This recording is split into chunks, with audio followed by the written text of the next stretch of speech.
अस्सलाम वालेकुम students, welcome to my YouTube channel maths online. तो आज हम मैथ 10th मैथ का जो है एक लेक्चर जो है वो हम पढ़ने वाले हैं, चैप्टर नंबर 1, जिसमें हम जो है प्रॉब्लम डिस्कस करेंगे methods to solve the quadratic equations. तो क्वाड्रेटिक इक्वेशन को हल करने के हमने मेथड्स पढ़ने हैं। आज फर्स्ट मेथड जो है वो हमने डिस्कस करना है। तो स्टूडेंट्स, आप मेरे इस वीडियो लेक्चर में एंड तक मेरे साथ जुड़े रहिएगा और इस वीडियो को बिल्कुल एंड तक देखिएगा। मैं आप लोगों को इस वीडियो लेक्चर में अच्छे से समझा दूंगा कि किस तरह से हम किसी भी क्वाड्रेटिक इक्वेशन को फैक्टराइज कर सकते हैं। अगर स्टूडेंट्स आप लोग एंड तक इस लेक्चर को नहीं देखेंगे तो आप लोगों को कंप्लीट समझ नहीं आएगी। इंशाल्लाह मैं आप लोगों को ये मेथड सिखाने वाला हूँ। जिस तरह की मर्जी आपके पास इक्वेशन आ जाए तो आप उसको अच्छे से फैक्टराइज कर सकेंगे, ये मेरी गारंटी है। तो चलिए स्टूडेंट्स, हम इसको शुरू करते हैं। एक क्वेश्चन ले लेते हैं जिसमें हमने क्वेश्चन को स्टेप बाय स्टेप मैं आपको समझाऊंगा कि फर्स्ट स्टेप में क्या करना है, सेकंड में क्या करना है। तो चलिए दोस्तों शुरू करते हैं। तो हमारे पास एक क्वेश्चन है x² - x - 20 = 0। तो स्टूडेंट्स, इसका फर्स्ट स्टेप मैं यहाँ पे लिखने लगा। मैं ऐसे इसको रफ में कर देता हूँ। सोल्यूशन तो हमने जस्ट इधर ही देना है। क्वेश्चन को जब हमने एग्जाम में सॉल्व करना है वहां पे तो हमने ये नहीं देना ना, इस वजह से मैं इसको रफ में लिख रहा हूँ। स्टेप 1। तो इसका जो स्टेप 1 है, स्टेप 1 में हमने करना है multiply constant to the coefficient of x²। तो स्टूडेंट्स, इस कांस्टेंट टर्म को हम इस x² के कोएफिशिएंट से मल्टीप्लाई करेंगे। तो स्टूडेंट्स, मल्टीप्लाई करने के बाद हमारे पास क्या बनता है वो हम यहाँ पे लिखेंगे। पहले हम साइन को मल्टीप्लाई करेंगे, माइनस और प्लस। माइनस को प्लस से मल्टीप्लाई करते हैं तो माइनस आ जाता है। फिर 21, 20 और x का स्क्वायर, ये हमारे पास एक फॉर्म आती है। अब ये जो x² का कोएफिशिएंट है इसको हम करेंगे फैक्टराइज। इसके डिवाइजर ढूंढेंगे। इसके डिवाइजर इस तरह से ढूंढेंगे कि इसके फैक्टर बनाएंगे हम। इसके मतलब, फैक्टर का मतलब होता है कि कंप्लीट डिवाइड करने वाला। जैसे हमारे पास 4 है तो 4 को कंप्लीट डिवाइड करने वाला 2 है और 4 खुद को भी कंप्लीट डिवाइड करता है। तो इसी तरह से हमने इसके भी फैक्टर ढूंढने हैं कि इसको डिवाइड करने वाले नंबर कौन से हैं। तो हम लोगों ने स्टेप 2 में इस 20 की फैक्टराइजेशन करके हम ऐसे ही इसके पेयर बना लेते हैं, इसके जोड़े बना लेते हैं 20 के। जो भी x के स्क्वायर के कोएफिशिएंट में आएगा उसके हम पेयर बनाएंगे। तो आप इस तरह से प्राइम फैक्टराइजेशन से इसके पेयर बना लीजिएगा, बिल्कुल इजीली बन जाएंगे। ये बनाने के लिए हमें क्या क्या करना पड़ेगा मैं आप लोगों के साथ हूँ और आपको बता रहा हूँ। तो देखें, पहले सबसे हम छोटे से छोटे नंबर पे डिवाइड करते हैं। तो 2 पे डिवाइड, देखिए प्राइम फैक्टराइजेशन है तो हम हर प्राइम पे डिवाइड करेंगे, किसी और पे डिवाइड हम नहीं करेंगे। 2 प्राइम नंबर है, सबसे छोटा है तो डिवाइड कर रहा है, ये आ जाएगा 2 10 20। तो जो हमारे पास पहला पेयर बनेगा वो ये बनेगा 20। इसको 2 से 10 को मल्टीप्लाई करते हैं तो 20 ही आता है। देखिए स्टूडेंट्स, इसको इसके साथ मल्टीप्लाई करके हमने 20 एक पेयर बना दिया। फिर देखें 2 पे ही जा रहा है, ये 5 आ जाएगा। अब फिर इसको और इसको मल्टीप्लाई कर लें और साथ लिखे 2 को 2, इसको जितने भी फैक्टर बनते चले जाएंगे इनको आपस में मल्टीप्लाई करते जाए। अलग से लिख लें, 2 को 2 से मल्टीप्लाई किया 4 आ गया। फिर उसके बाद कितना आ रहा है 5 आ रहा है। ये यहाँ पे डालेंगे, इधर फिर भी कितना आएगा 20। तो स्टूडेंट्स, ये हमारे पास फैक्टर आ गए। और फिर 21 20 भी होता है। ये 3 फैक्टर हैं हमारे पास। ये 3 फैक्टर जो हमारे पास बने हैं इसमें से हमने एक पेयर उठाना है, या तो ये उठाना है या ये उठाना है या फिर हमने ये उठाना है। ये हमें कैसे पता चलेगा? देखिए तीनों पेयर में मल्टीप्लाई करने से हर एक में 20 20 20 आ रहा है, लेकिन हमने इनको प्लस माइनस करके चेक करना है इन पेयर्स को कि प्लस माइनस करने से हमारे पास ये यहां पे देखिएगा कि x का कोफिशिएंट बनना चाहिए। x का कोफिशिएंट क्या है? -1। मल्टीप्लाई करने से, पेयर्स को मल्टीप्लाई करने से कितना आना चाहिए? 20 माइनस का 20, और पेयर को प्लस माइनस करने से आना चाहिए -1।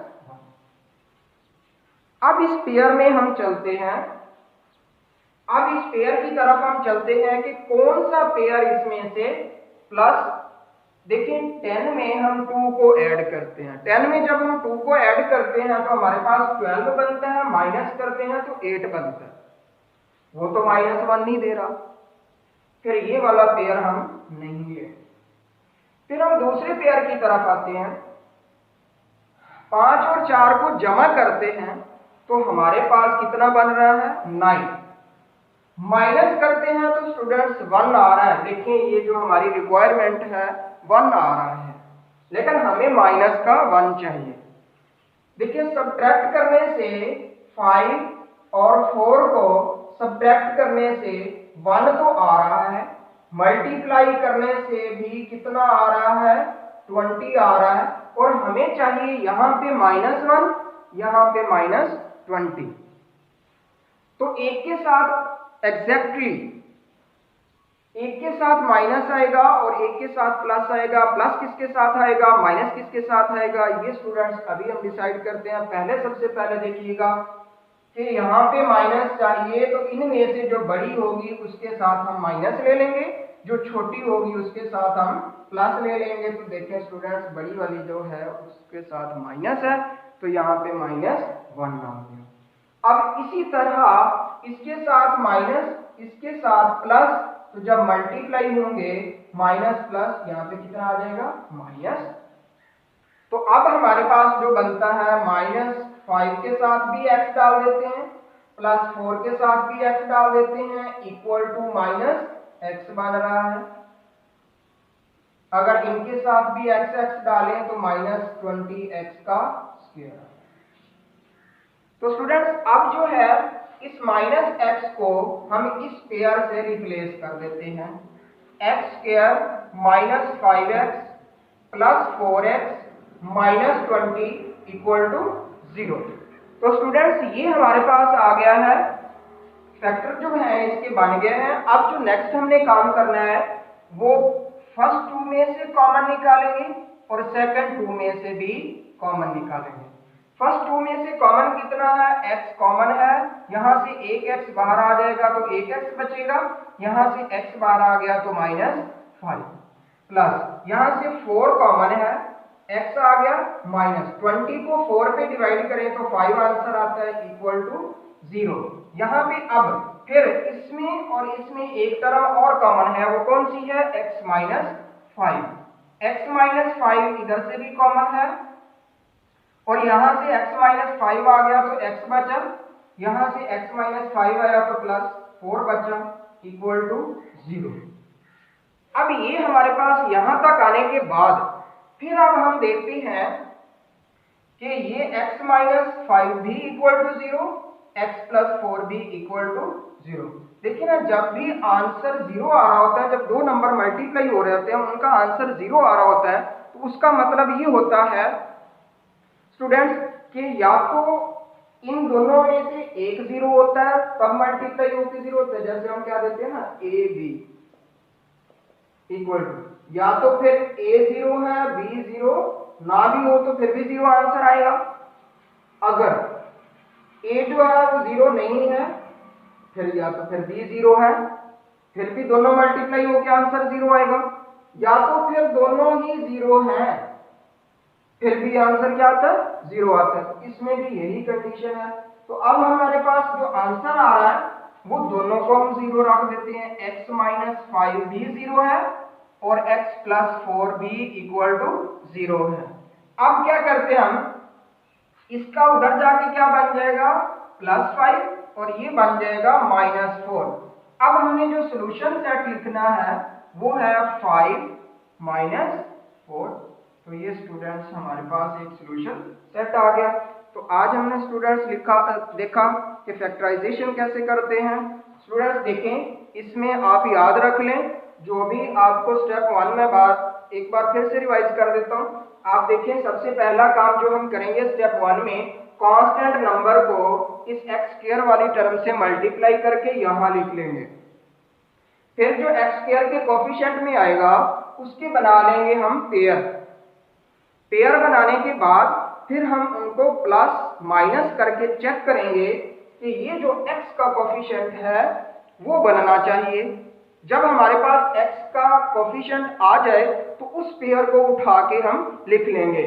फिर डिसाइड भी करके लिखेंगे कि माइनस किसके साथ आना है, प्लस किसके साथ आना है। उस पेयर को मल्टीप्लाई करने से 20 और प्लस माइनस करने से -1। तो स्टूडेंट्स देखें, ये मैंने आपको स्टेप बाय स्टेप समझाया। अगर ये मेथड आप लोग फॉलो करेंगे, इस मेथड को आप सीख सकें, इसको 2-3 बार करके देखिएगा प्रैक्टिस के तौर पर, तो इंशाल्लाह आपको अगर ये वाला मेथड आपकी समझ में आ गया, स्टेप बाय स्टेप आप चलें, तो आप इंशाल्लाह जो है कभी नहीं भूलेंगे कि ये फैक्टराइजेशन जो है मुश्किल जो है बिल्कुल आपको नहीं लगेगी, बिल्कुल आसान लगेगी। तो चलें आगे नेक्स्ट में बताता हूं। जब हमने इसको कर लिया फैक्टराइज, तो इस x के कोफिशिएंट को हम इस पेयर से, x वाली टर्म को हम इस पेयर से रिप्लेस कर देते हैं। जब रिप्लेस करते हैं तो फिर इस तरह से हम कॉमन निकाल के इनको सॉल्व कर लेते हैं। तो इस तरह से स्टूडेंट्स आज हमने सीखा फैक्टराइजेशन का मेथड के क्वाड्रेटिक इक्वेशन को फैक्टराइजेशन के मेथड से कैसे सॉल्व करते हैं। तो स्टूडेंट्स एक एग्जांपल हम आपके सामने और रखेंगे, वो इंशाल्लाह नेक्स्ट वीडियो लेक्चर में आप लोग लेंगे। तो आज के इस वीडियो लेक्चर के साथ ही अल्लाह हाफ़िज़।